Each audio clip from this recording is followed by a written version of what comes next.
Welcome back. This segment of the Sports Source is brought to you by Games and Things. Football season is here. The Vols are about to kick it off.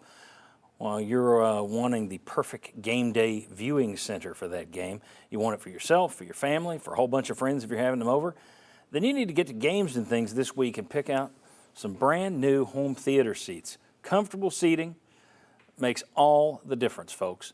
Games and Things. You can also check them out at ourgameroom.com. Games and Things, because life should be fun. Okay, as I said, Will Overstreet was going to be with us today. He had something come up, so he couldn't be here today. We wish him well. So I'm going to have to change the subject a little bit because I was going to get a player's perspective on it. But it was 5 years ago. I had Will Overstreet, Spencer Riley, Billy Ratliff, and Jeff Hall on the show to talk about the 20th anniversary. That 5 years has gone by like that blink. It's gone. I can't believe that was 5 years ago and it was 20. 25 years, I went back and looked at that game yesterday, and it's really hard to believe what Tennessee has been through, because I remember that night when you see Tennessee winning the thing in 98, and you're thinking, my gosh, they've got basically the whole team back next year. It's going to be like this forever. You really had, you were in it until the Arkansas loss in 99. Then in 01, you had it. I mean, you were going to be back in the national championship game, and you fell apart against Nick Saban and LSU. And that was it. You really haven't had a great team back on the national landscape in the national title picture until last year for that entire stretch. Now that it's back, now that you were back in that mix, do you think it makes fans appreciate it more? That you've walked through the valley of death for 20 years? I'm not saying it's a good thing, but do you think that will make people appreciate it more now that you're back in the top 10 rarefied air? Well, I think if you look back at 98, you know, it had been 51 since you won a real national. I know there's Farfig-Nugan and all those different national titles out there. And that's what, as I get older, I do appreciate it more, because you're exactly right. In 98, you thought Tennessee's recruiting up here, SEC, them in Florida, everybody else is irrelevant. And this isn't going to change, because you had 4 or 5 years previous to that. And I think it has. They're hard to win. I mean, they're unless you're Nick Saban, these things are very, very hard to win. Or Kirby Smart now. I think you do appreciate it a heck of a lot more. And hopefully we don't have, what was that, 41, 98? 51 to 90, 47, 48 years. Yeah. Okay, so hopefully we're not waiting another 22. Mike, you covered that team, obviously. Would you have ever imagined that Tennessee would take this long to get back into that? Tennessee hasn't won an SEC title since 1998. Forget the national title.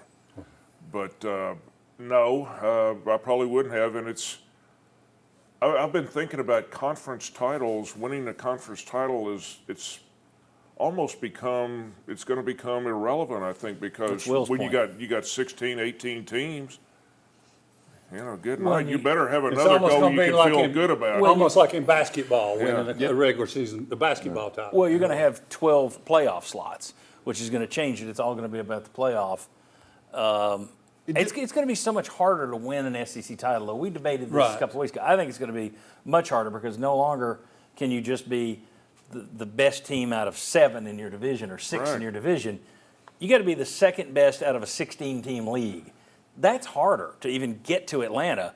So you would think a title would mean more, but with the playoff and 12 slots, you can kind of wipe away a non-championship and go win a national championship. Or just if you're 4th in the SEC, but you make it all the way to the college football playoff final, or you win the SEC and you go out in the round of 8, which is going to feel like the better season, right? No, yeah, exactly. But, I mean, John, it does seem like, boy, that was 25 years ago. And I'm just sitting here thinking about how much has changed in all of our lives, and thinking back to then, all of the breaks that seem to go Tennessee's way to get there. Yeah, and all championship teams have to have them. And then when it happened, And you are thinking, boy, and I was covering recruiting back then, and I was thinking this is going to get Tennessee over the hump. Yeah. They might win another one. Yeah. And then that rug got pulled out from under your feet. Doesn't real it feel quick. like though you're telling, like I feel like my grandfather telling me uphill both ways in the snow whenever I try to talk to the young guys at work at the station about the 1998 national championship. I mean, it's almost like telling fairy tales see, or talking about the old days or That's something exactly like that. That's exactly where I was going to go with this. Is you mentioned 51. My grandfather talked about 51 to me. That's what I knew of 51. My grandmother and Yeah. grandfather talking about it. 98, we had somebody, we talked about the beer barrel, bring back the beer barrel a few Yeah. weeks ago. Yeah.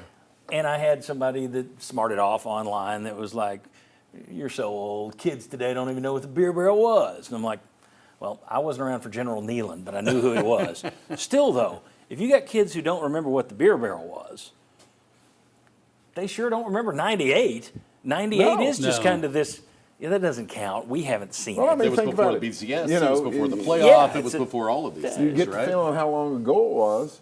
If you were born, you know, there are kids now that have been all the way through UT and graduated and gone through graduate school since that happened. I mean, when you look at that time frame, to us, it doesn't seem like all that long ago. And then when you start putting it in perspective, yeah, it was that long ago. Our producer, and this is also the guy that covers the beat at the Sports Animal, was not alive. That's how long ago this was. All right. Tell you what, let's go ahead and do now that we've brought ourselves down, let's go ahead and share here's the final poll results. That one, after the last segment, it was 36-35, but it stretched back. Most of you out there, 37% of you, think that 10-2 is what the Vols will finish. 34% right behind it. That's about 5 votes is the only difference. 34% say 9-3. Then you've got 8-4 worse, 11-1 or better. The downers and the uppers are kind of equal parts there, but it's that 9-3, 10-2 thing. All right, when we come back, we're going to do the Cavaleros line for the Virginia game. We've got a new way of doing it this year, and you can play along, and you can win a really cool prize if you are the champion at the end of the year. We'll explain all of that to you next, but what will the Cavaleros line be for Tennessee for Virginia? Chucky C-Note will show you next. Or C-Nate. Coming back.